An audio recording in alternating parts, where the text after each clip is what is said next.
地面の種類。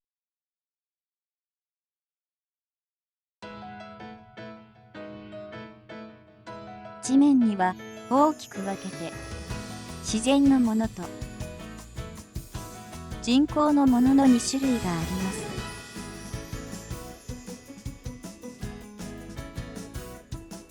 慣れないうちは、これらの素材はどう書き分ければいいかわからないかもしれません。それぞれの質感について考えていきましょう。土の地面は小石や草など様々な要素で作られ、表面はデコボコしていたり、自然物特有の不規則さがあります。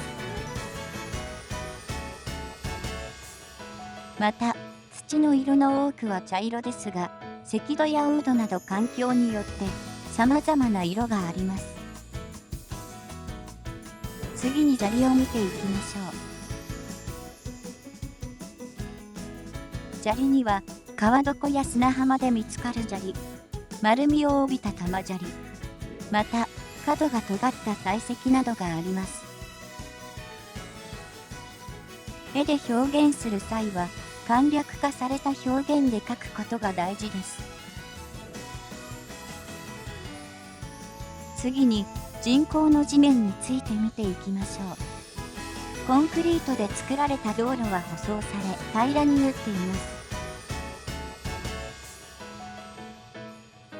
他にも学校の床やフローリング、石畳など自然物にはない均一で規則的な質感になっています。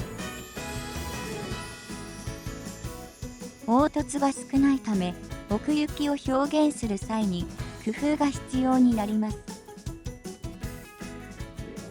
ここからは土、砂利、コンクリートの書き分けを解説していきます。まずは色で差別化します。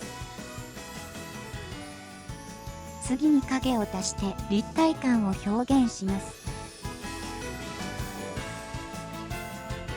土には隆起やひびができます。コンクリートは全体的に平らで小さい穴や粒があります。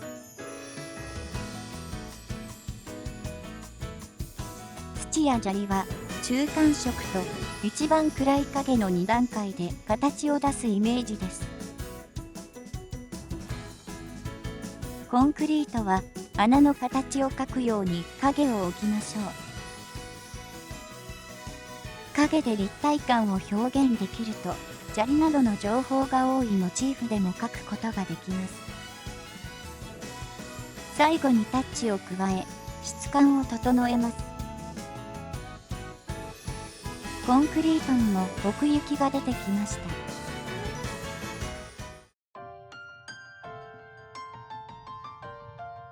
素材の特徴を捉えよう。細かい粒の土や砂は影のタッチで質感を表現してみましょう。